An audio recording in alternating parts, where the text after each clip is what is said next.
Hello, I am Ruff, and today I am going to be teaching you how to improvise an event. This is a guide to help any game master get out an event quickly with minimal prep time in situations where you feel like one would benefit the server, but you're still working on one of your larger projects. Now, there's also going to be a guide to spawning. The first step of improvising an event is to find out where your event is. Choose a setting. Choose a planet and think about the enemies you would find there. Me personally, I use 5 planets. Christophsis, where I run my weekly Christophsis Tuesday.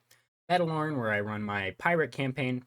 Akiva, where I do my Lieutenant Dan storyline. And then Kashyyyk, they deal with Wookiees and do various tasks with locals there.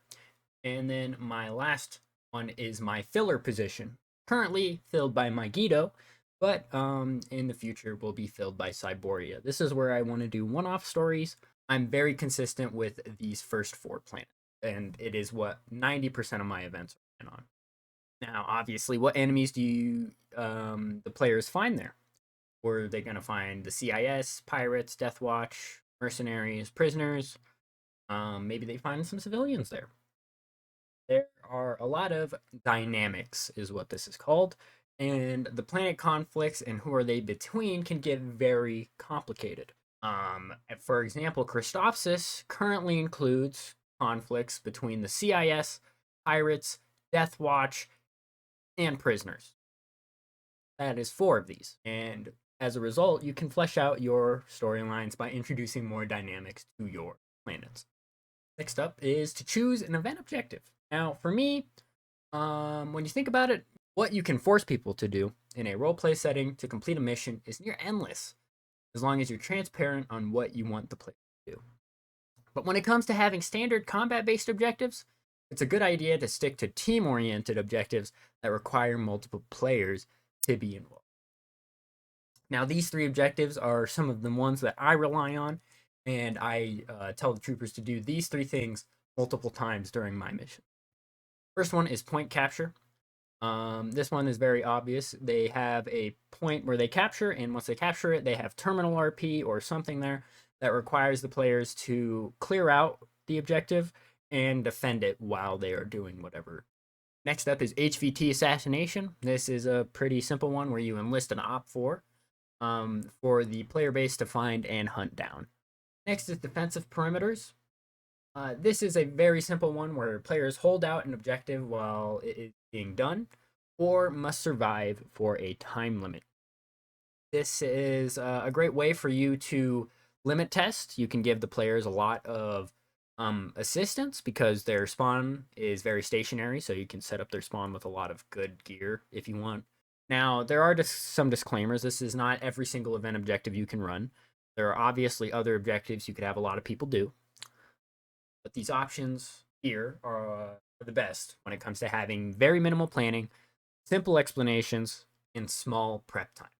Objectives that I'd recommend planning out more involve long RP scenarios, scripted story segments, and very complex event settings. Next step is to choose a map. Now, for some people, this is their first step in the process. For me, it is one of my last, where I choose a map with the intent of having a lot of combat, and I'm not going to minimal planning, so I'm not going to be placing down a lot of things. So with that, you need to have a path in mind. You have them do objective A, then they go and do objective B, and then objective C is an HVT or something, and then objective D. You want to have this path in your mind beforehand because it helps with spawning. Now, there are some maps that are specifically made for the server, like the Renegade maps. All of them extremely linear and require simple setup. Next up, you want to rely on waypoints. Now, waypoints are the easiest way of saying where you want the players to go. Complex maps that require prior knowledge of the map to navigate or are very dense in that they have to go through. So you need to point out a very obvious path they need to take with waypoints or NPCs. You just want to make sure that the players know what they're doing. Next, you want to build around the NPCs. You're going to be doing mostly combat, so you want to pick spots on the map that are best for combat. Simple as that. So think about that whenever you're choosing a spot that they need to defend on, if the NPCs can path correctly to them or if there's any hiccups that the NPCs run into when they are fighting players on the terrain. Now, with all that out of the way, you want to start your event. Write up an event announcement. This should be a script or summary of the briefing you give. Me, whenever I'm giving my briefing, I am looking on my other monitor and I am reading my event announcement. So after you do your briefing, you tell the troopers to get their ammo. During that time, I update my OPSAT. Really hard to integrate when to do OPSAT, so I've done it right before the map change. After you do your map change, you want to set up your spawn block in your spawn area and then prep your objectives. For me, I give myself a 10-minute timer. Usually it's the waiting music. That's how I keep track of it. I know how long the waiting music is.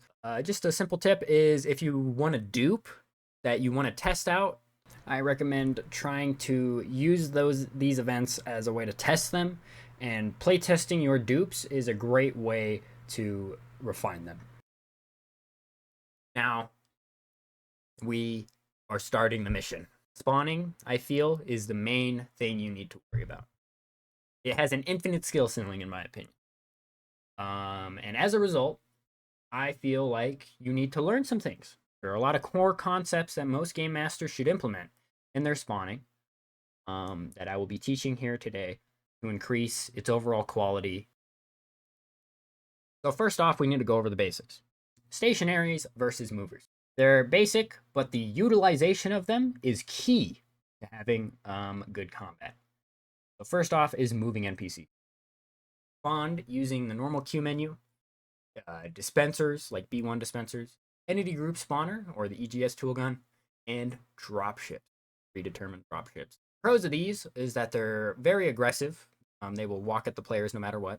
They are strong against very large groups of players because they require a lot of coordination to focus down. And they are stronger at very close range. Once they get near the players, they will start killing them. The cons to these is they're weak to AoE damage and, to a degree, small player counts. If all the players are in the same area, all the NPCs will congregate in the same path. So in that situation, it is weak to AoE damage, and weaker long range as a result. The NPCs will be very predictable at longer ranges. They're also bad for server performance. When a moving NPC is stuck on something it cannot acquire, it starts bugging out. Some of the NPCs will kill themselves, so sometimes you'll spawn a group of movers, they'll get stuck on a prop, and then they'll all disappear randomly. That is a debug protocol. It prevents the server from literally dying. So as a result, you have to be mindful of this when you're building. What does it look like when there's too many too many moving NPCs? They're spawn camping. Don't do that. Next up is stationary NPC. Now these are spawned with a tool gun. When an NPC is spawned, an elevated prop as well. These two ways are the only ways to make them stationary. How high does the prop have to be? About 2 players high. Pros of these is that they're very defensive. When defending an objective, it is mandatory to have a stationary NPC holding it. They're very good for server performance. You can have a lot more stationary NPCs than you can have movers. They're strong long range, very, very suppressive NPCs. They will suppress any angle from any range. And as a result, they're very strong against small groups of players. Now, what are the cons? Well, they target players through proximity rather than LOS. So what does this mean? It means they're weaker to very large groups. When there's a lot of people that can divert aggro, a lot of the NPCs tend to try and target the same thing. So as a result, it's very easy for a player to get up to a very aggressive position and then just kind of sit there and wait while the other troopers will deal with them from a longer range. Now, next up, we will start using spawning techniques. Now, these require a lot of explanation. So, first off, we have the key up here. So this one is the crowd technique. Crowd technique is very good for point A to point B. If you want a bunch of NPCs holding the position all the way to the objective, this is usually how you go about it. You want to have a sea of stationaries, just a sea of stationaries. The players will usually try and make their way through it.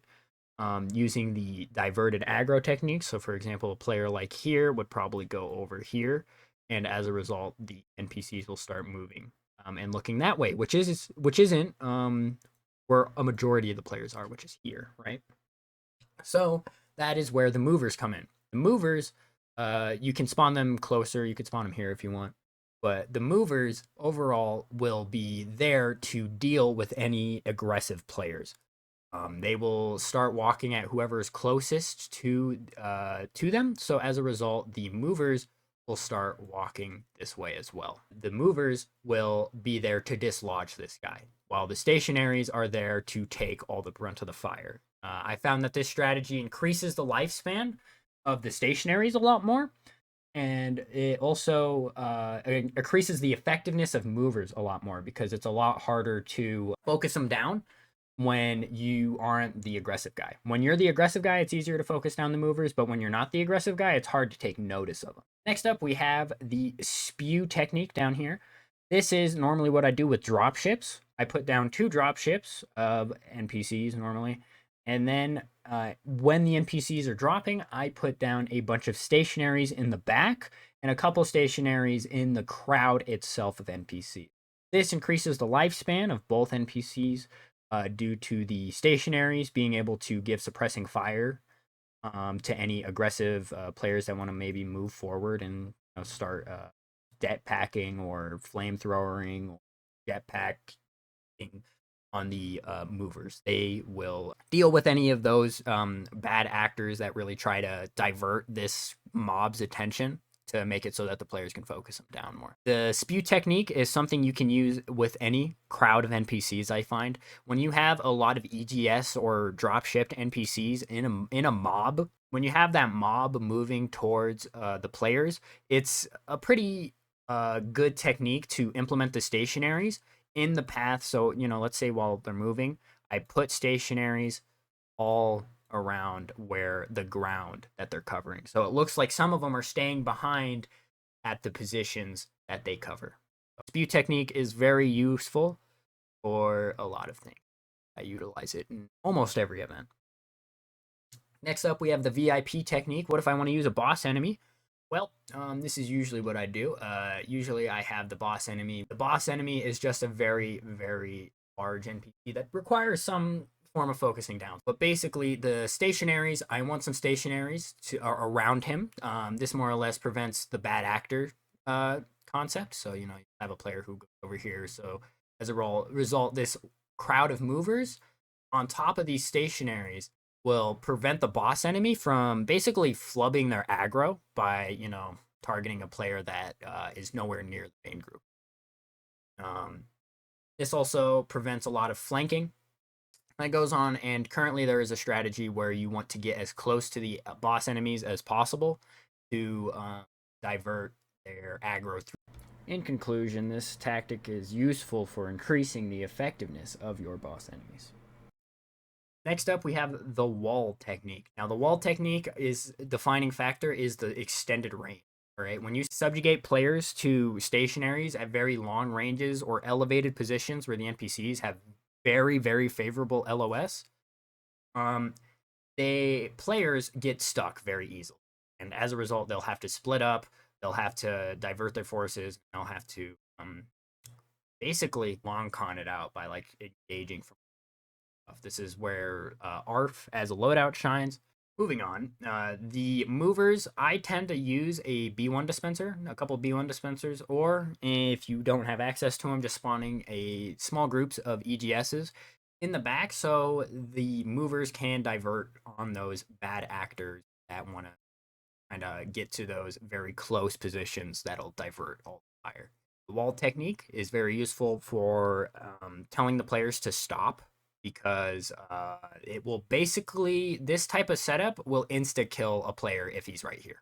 If a player is right here in this circle, they will take so much fire, they will die instantly. It's a very useful technique for dealing with players that are moving too quickly, and is a very useful technique for locking down objectives to last longer.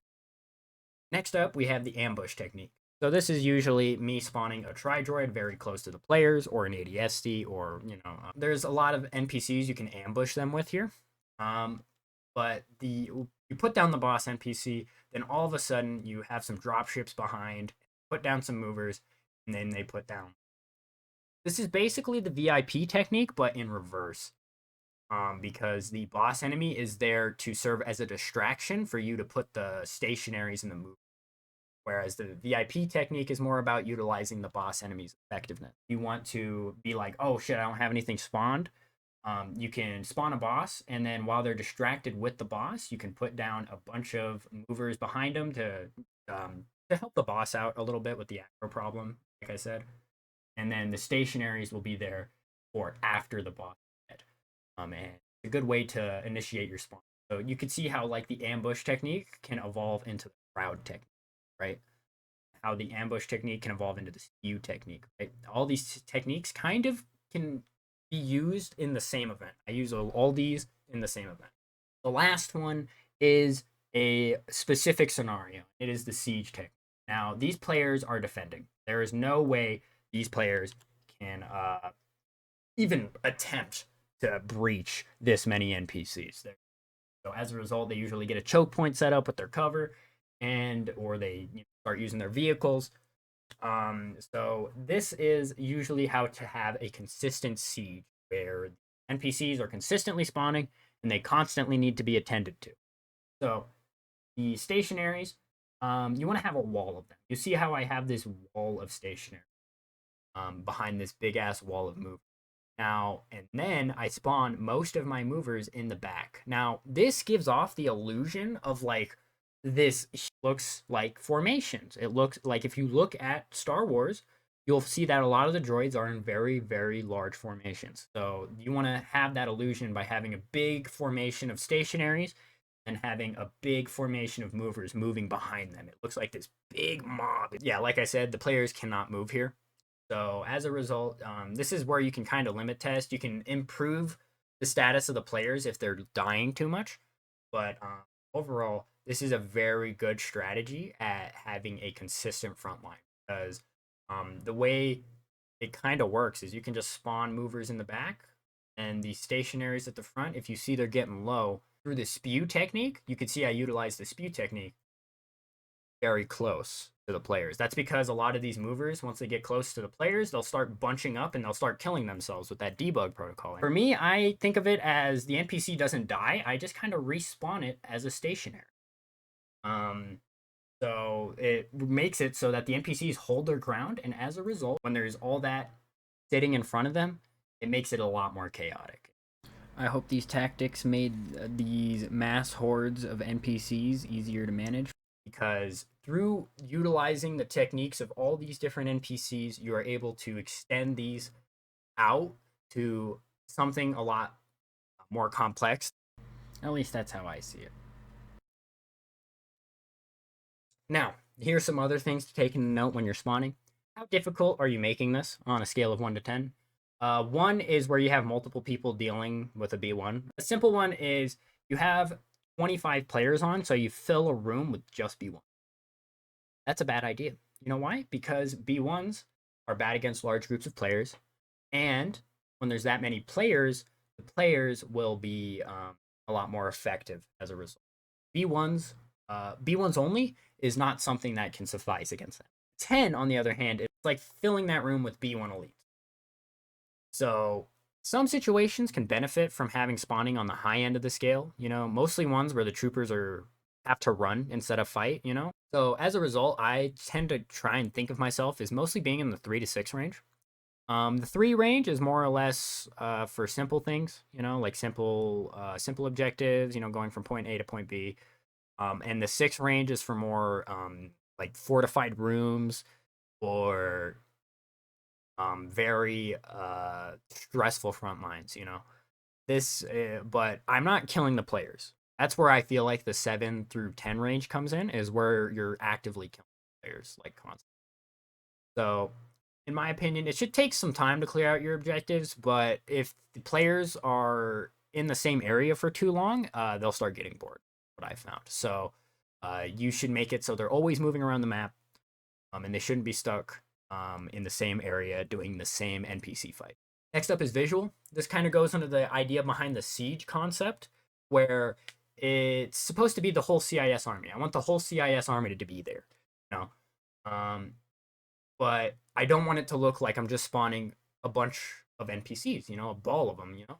So you want to make your spawning very coherent. They know where to expect the enemies from. They are visually stimulated, so they at least know what they're dying to, you know. They know what they're dying to, and it looks cool, you know. Next up is strategy. NPCs should have an objective in mind. Simple ones, like having an officer droid protected by a bunch of B1 elites in a room with the terminal, because that terminal is really important, or spawning commando droids with the intention of ambushing or flanking players. Undefined objectives for NPCs makes the players feel like they're fighting a GM. You can set up ambushes, I found, for solo players. It's very easy to take advantage of sight lines to make it so that the player can walk into a sight line that they don't there's any droids in, you know. I put them in angles and I have them hold angle. And I know that high damaging NPCs should not be put in high advantageous positions. Think about the wall technique. You do not want too many high damaging NPCs there, or you will completely cripple your front line. I hope you have learned something today. Here's some of the other AI generated images I made for this slideshow that I didn't use.